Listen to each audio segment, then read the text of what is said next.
que a minha viagem em Israel, no final do ano passado, tomou um outro sentido quando eu conheci o Coronel Gerson Gomes no aeroporto de Madrid. Nós nos encontramos ali e dali partimos para Tel Aviv. No jantar, à noite, no Shabbat, naquela sexta-feira, quando chegamos em Tel Aviv, tive a oportunidade de sentar ao lado do Coronel Gerson Gomes no jantar, naquele momento muito especial para nós.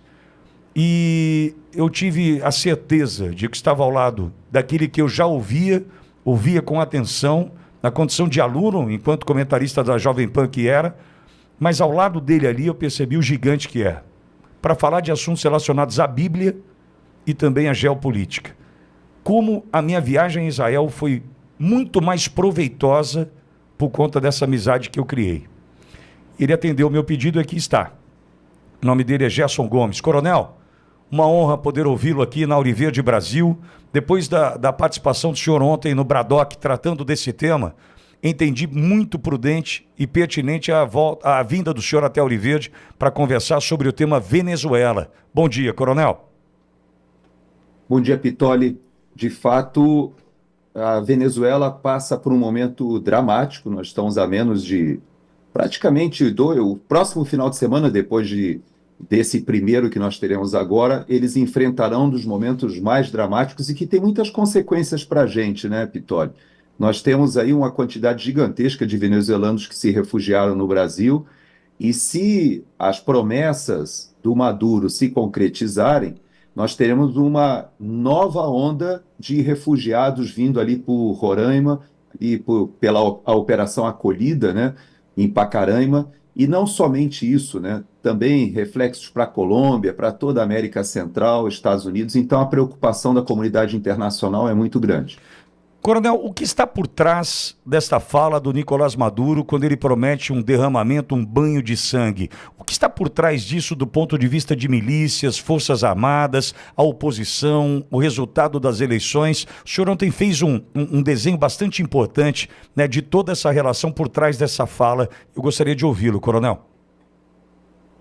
Pois é, eu tenho uma leitura daqui dos Estados Unidos de que, conversando principalmente com a comunidade venezuelana que mora aqui no sul da Flórida, que eles percebem que houve uma mudança de leitura de cenário. Para quase todos os venezuelanos que a gente tinha contato, eles entendiam que a situação da Venezuela demandaria ali mais de uma década para ser revertida. No entanto, algumas coisas estão se conjugando nesse momento. Primeira é que essa fala é uma fala mais de desespero do que qualquer outra coisa, Pitoli.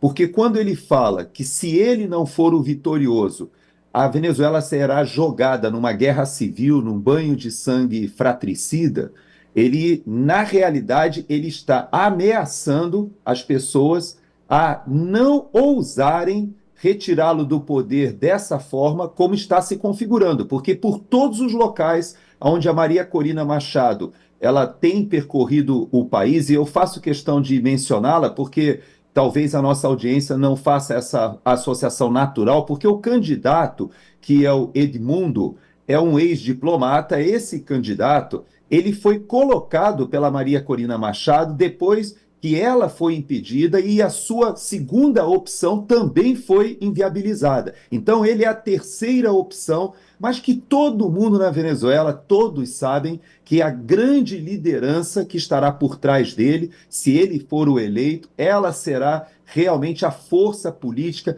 muito parecida com o que a gente está vivendo no Brasil, né, Pitoli, em que o presidente Bolsonaro ele está inelegível, mas ele é o grande capital político, eleitoral, atrás do movimento de direita. Na Venezuela, nós não temos um movimento de direita. Essa é uma ressalva que eu faço para as pessoas que querem entender a Venezuela. A Maria Corina Machado, a gente não pode considerá-la nem uma conservadora, mas ela está mais para uma liberal no estilo social-democracia tucana, se a gente pudesse fazer uma comparação. Porque eles estão num nível tão comprometido de socialismo, de comunismo e até de uma narcoditadura, que o simples mover para algo mais central, que seria representado pela Maria Corina Machado, já seria um grande avanço, viu, Pitoli?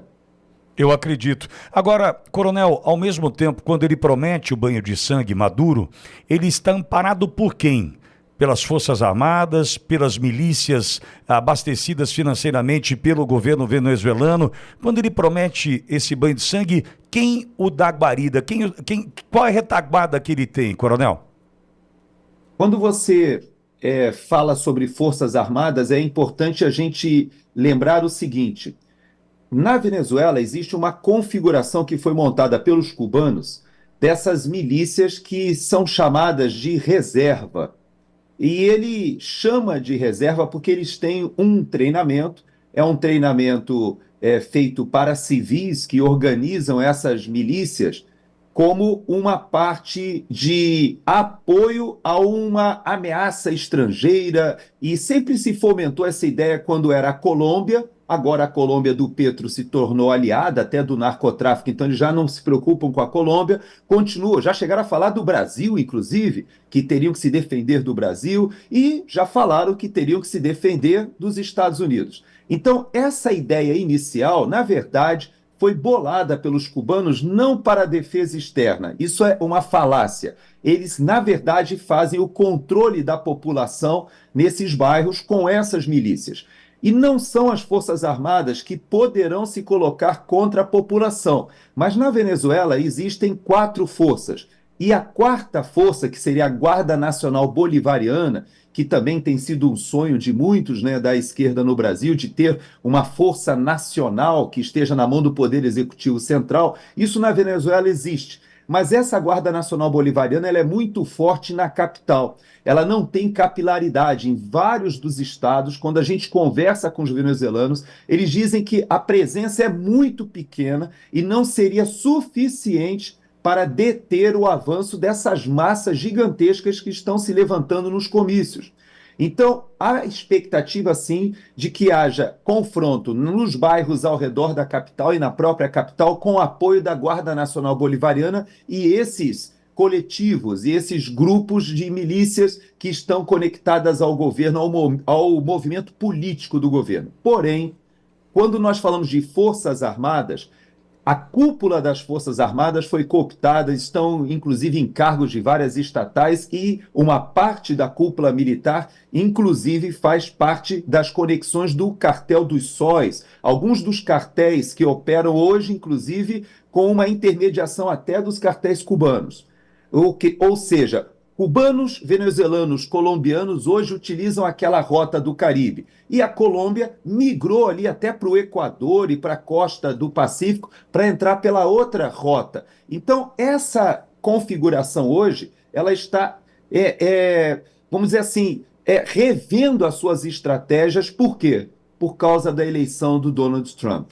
O Trump, que parece que se configura como uma via quase que todos sabem que você deve ter assistido ontem as palavras dele finais, foram palavras emocionantes, mas a gente viu um clima de festa ao ponto que no Partido Democrata há um clima de funeral. Então, tudo leva a crer que o Trump realmente terá êxito em novembro. E isso muda toda a geopolítica da região. Porque o acordo que foi feito da Venezuela com o governo Biden é que teríamos eleições livres. Mas, na verdade, o governo Biden só fez esse acordo porque precisava do petróleo. Ao contrário do presidente Trump, que fomentou a produção de gás e tornou os Estados Unidos autossuficientes e até exportadores, durante o governo Biden aconteceu o oposto. Os Estados Unidos se tornaram novamente importadores e precisaram do petróleo da Venezuela. Então, esse acordo foi um acordo conveniente para essa administração Biden. Tudo isso vai mudar, Pitoli. E os integrantes das Forças Armadas sabem disso. E a cúpula das Forças Armadas está comprometida, mas a grande massa das Forças Armadas percebe que eles serão jogados numa situação de se colocar contra a população.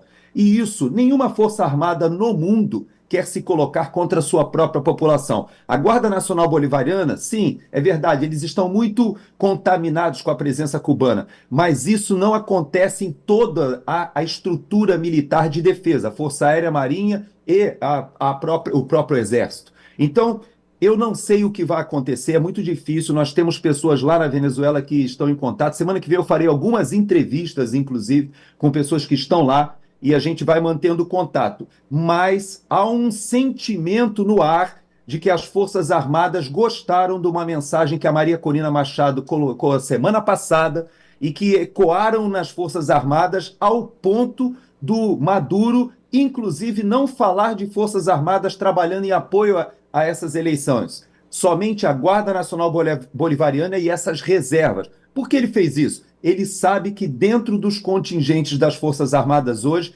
já existe uma insatisfação com a situação. E o pior, todos os militares têm familiares. E os seus familiares que estão ali no meio do povo, eles todos estão insatisfeitos e a maioria apoia a Maria Corina Machado. Coronel, o que deu errado para Maduro, se ele é um ditador e poderia, por exemplo, fraudar as eleições, por que ele está sob risco agora de perder? O que deu errado nesse sistema da ditadura Maduro? Duas coisas. Primeira é o efetivo gigantesco de pessoas que estão dispostas a desafiar a ditadura e comparecerem na eleição. Veja que quando foi feito o plebiscito ali do tema que quase que é uma unanimidade nacional em relação a esse equívoco, esse é um problema histórico da Venezuela que já se arrasta há mais de 100 anos e, independente se você é situação ou oposição, quase todos os venezuelanos entendem que pelo menos boa parte de esse equívoco historicamente era da Venezuela. Então ele fez um plebiscito e se ufana de ter 10 milhões de votos, etc. Na verdade, aqueles números não puderam ser auditados. Agora será diferente, por quê? A oposição fez uma grande estrutura de presença junto aos locais de votação para fiscalizar as atas, como eles chamam, os boletins de urna. Essa presença é que pode fazer a grande diferença. Por quê? Porque como o próprio Maduro fez questão de tirar onda, né, em cima de nós brasileiros, o modelo deles é o modelo aquele que foi concebido pela Smartmatic, muito parecido com o brasileiro, só que esse modelo já incorporou a impressora lá atrás, o que seria a segunda geração desse tipo de modelagem eletrônica de votação. Essa impressão na Venezuela, ela também cai numa caixa que é contada e o resultado é comparado com aquele que foi enviado para contabilização eletrônica. Hoje, na Venezuela, existe uma grande mobilização feita por esse grupo, liderado pela Maria Corina Machado, de terem representantes da oposição na maior quantidade possível de locais de votação. Então, essa é uma grande diferença. Eu tenho um amigo brasileiro venezuelano que mora no Brasil, um empresário que eu entrevistei aqui na TV Flórida, e ele já está em Caracas, e o melhor, ele será um dos participantes de uma das mesas de votação. Ele se voluntariou, ele tem votado lá todas as eleições e estará lá. E ele vai me passar o que está acontecendo. Aparentemente, existe sim uma estrutura para dessa vez conferir o que está no boletim de urna, ou seja, na ata, como eles chamam, e o que foi transmitido. Então, se houver essa transparência, vamos ver. Veja que o Brasil havia se negado a enviar fiscais, né, ou pessoas para observadores internacionais. O TSE entendeu ali que seria uma furada, porque grande parte dos países já entenderam que houve uma manipulação de toda a campanha, pré-campanha. Veja que o próprio chefe de segurança da Maria Corina Machado essa semana já foi detido, pessoas diretamente ligadas à campanha foram presas. Qualquer restaurante que recebe a Maria Corina Machado, no dia seguinte ele recebe uma fiscalização e é fechado. Ou seja, há uma pressão gigantesca, trânsito fechado para as carreatas não passarem. Ou seja, todo esse esforço que eles estão fazendo, pichando os carros, cortando cabos de freio das comitivas, tudo isso está sendo observado pela população e também pelas Forças Armadas. Então, eu creio que quem será o fiel da balança nessa situação será, de fato, saber se ele conta ou não com o apoio das Forças Armadas. Sabemos que há um efetivo de 8 mil cubanos, mais ou menos, lá. Esse número já foi de mais de 20 mil. Sabemos também que há a presença de iranianos, de russos, de chineses, interesses ali, mas é muito pequeno, sabe, Pitolio? Ali a presença russa ou a presença até iraniana são muito pontuais e não fariam esse resultado ser alterado. Agora, uma coisa pode ser vista diferentemente nessa situação. É uma quantidade de votos muito grande que não consiga ser manipulada ou camuflada. Coronel, não poderia deixar de aproveitar a oportunidade do senhor aqui conosco para falar uma única pergunta sobre a eleição americana. Biden deixa a disputa ou não deixa a disputa? Eu creio que não tem mais condição. Ele já não tinha condição física, todos observavam, mas havia um esforço de chegar com Biden ao final dessa reta de campanha eleitoral, mas hoje a grande dificuldade do Partido Democrata é achar alguém que se predispõe a ser vice-presidente com a Kamala Harris.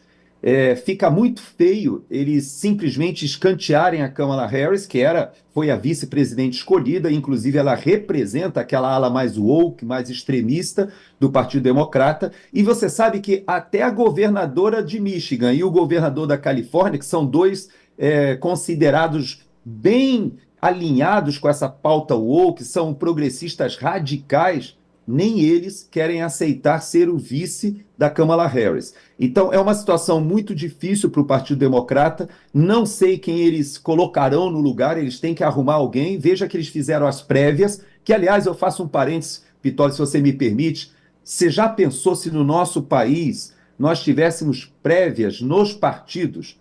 Como nós teríamos vários desses problemas que a gente está enxergando nas capitais, com manipulação de caciques partidários, simplesmente inexistiriam. Porque os filiados é que escolhem, principalmente aqueles que vão disputar cargos majoritários, né? Isso acontece em muitos países, não é só aqui nos Estados Unidos, até na Argentina. Existem vários países que adotam as prévias dos filiados. Fechado esse parênteses, né?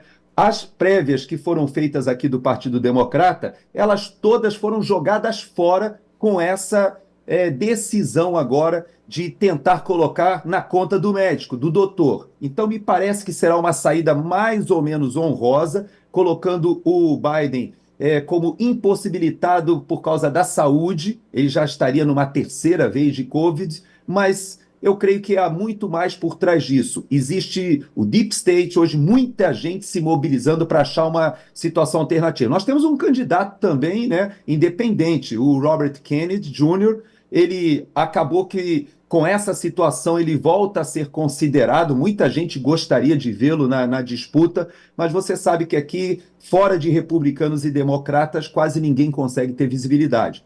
Então, será uma situação muito difícil para o Biden. Eu não acredito que ele se mantenha na disputa. Coronel Gerson Gomes, coronel, mais uma vez obrigado por atender o meu chamado e conversar com a audiência, o chat, se o senhor quiser dar uma olhada ali depois, como gosta das suas participações, das suas colocações e das explicações também. Coronel, bom final de semana para o senhor. Oi, querido.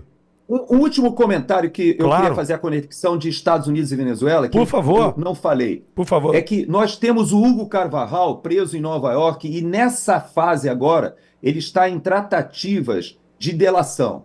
E há muitas pessoas que dizem que Maduro está sendo pressionado por acordos feitos secretos, que estão sendo feitos pelo Departamento de Estado hoje aqui dos Estados Unidos e a Venezuela, para que ele consiga sair do poder em paz. Ou seja, estariam dando para ele uma rota de fuga em negociação, porque o que o Hugo Carvajal já entregou seria suficiente não somente para ele, mas para toda a cúpula. Você sabe qual é a dificuldade da negociação hoje na Venezuela? Pelo que eu consegui levantar, é que é tanta gente que teria que entrar nesse acordo que eles precisariam de navios transatlânticos para levar tanta gente dessa cúpula comprometida que teria que sair por uma rota negociada em paz. Então, eles estão nessa fase. Quem seriam aqueles que poderiam ser salvos numa negociação para que Maduro pudesse sair do país com todo o seu dinheiro, que ele já retirou, com toda a sua família, que ele também já posicionou,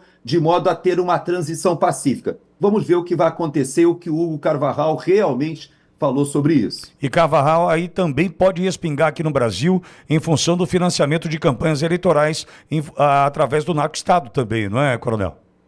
Com certeza, nós sabemos que a Elisa Robson está também exilada aqui nos Estados Unidos, ela escreveu aquele livro, ela foi à Espanha, entrevistou o Hugo Carvajal, que é um general da inteligência venezuelana, que foi preso na Espanha, extraditado aqui para os Estados Unidos, e está com condenações de prisão perpétua, mas vai negociar. E tudo indica que nessa negociação, parte dessa negociação está sendo utilizado como uma espécie de forçação para que Maduro entenda o seguinte: se ele não sai agora, ele vai acabar saindo ali na frente quando Trump assumir a Casa Branca. Perfeito. Coronel Gerson Gomes conosco. Coronel, agora sim, mais uma vez obrigado. Bom final de semana para o senhor, Coronel.